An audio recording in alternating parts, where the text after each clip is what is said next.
Here we go again. Okay, so as you may wonder, this is one of the saddest days for many fellow students. But who cares? It will happen anyways.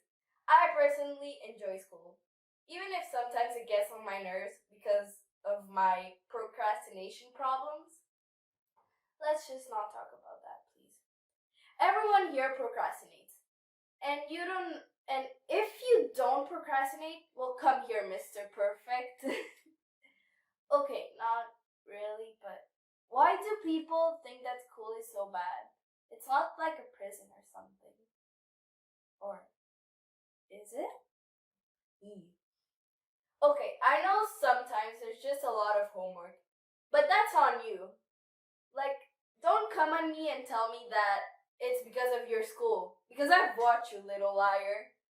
On your bed, watching TikToks and looking at your friends' Instagram stories that make no sense, but they were interesting, so who cares? And then at 9 p.m., you were like, oh my Lenta, we had homework. And then you would have a 20-minute mental breakdown. And you would blame it on your school, your teachers, your friends, your family, and everyone you ever met on your life. But after you knew that you lost a precious 20 minutes of sleep that you wouldn't get anyways, and have another 10-minute mental breakdown. And that would continue forever until you actually realize that you had homework to do and it had to be done anyways. So, welcome to a basic night of students. Okay, proceeding into our back to school complaints, can we just talk about how so much drama can be made for no reason? Okay? Besides all that, just be grateful for your school because it gives you the opportunity to learn new things and reach out your best potential and your goals in life. And you will have a friend base that will be like your second family. And then you'll have mentors that will guide you through the journey. And this year, we have to change the here we go again to here we go again. And for that, I have some really cool tips right here. So here are the 5 tips. The first one is about organization. Like, there's many apps like Airtable, Trello, Google Calendar, and Evernote. But the one that is free and that you get on many of your devices is OneNote, and it's my favorite one.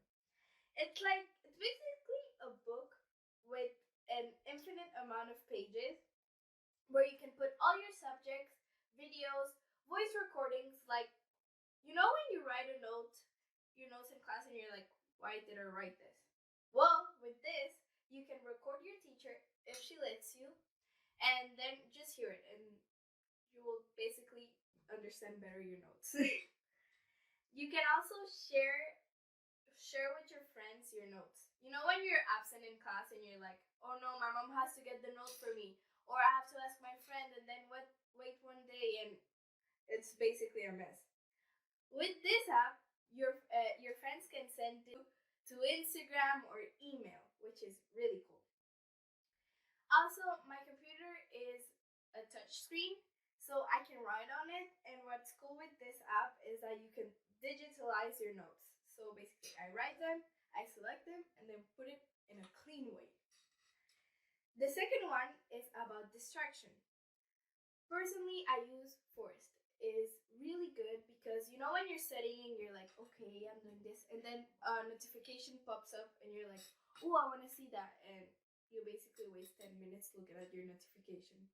Well, Forest is really good because you put a time limit, and then you cannot get out of the app, and if you get out of the app, you basically let your tree die because you have to grow a tree and then you grow a forest. The more time you use it, the forest will be getting bigger. So yeah, it helped me disconnect and get focused. Okay, the third one is to correct my work. My second language is actually French, so I use Antidote for this one, and my third language is English, so I use Grammarly. And this helps me with errors, to see if I've copied someone, but I don't do it on purpose, but it happens. And depending with which type of text you're using, it helps you learn new words, which is really good. So your work will look professional, and that's what we're looking for. And then the fourth is for help purposes and self-tutoring. For that, I use CodeAcademy. I use it specifically for math, this one, but you can use it for many things. It basically gives you lecture, videos, exercises, and quiz to see if you understand. And the other one is Wolfram. Wolfram, it helps me calculate, and I use it specifically for science and math. For the last tip is to learn languages.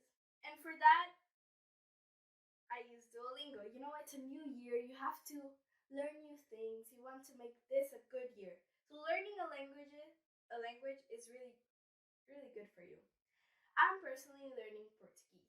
I'm not really good at it, I will admit, but with this I will get better. And also, there's another type of language which you can connect with your device, and it's programming.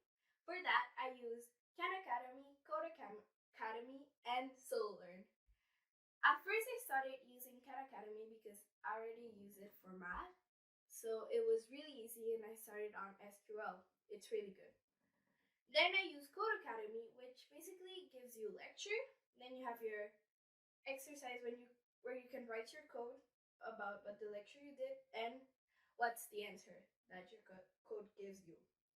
And then for Sololearn, it's more like lectures and little exercises, which is it. It is a great one, but it's not my favorite. But it still works really good. So yeah, these are the 5 tips that I will give you to have the here we go again year. So yeah, if you have other apps to give us, you can put it down below in the comments. And yeah, basically have a good day. Give it a like if you want, subscribe, and have a great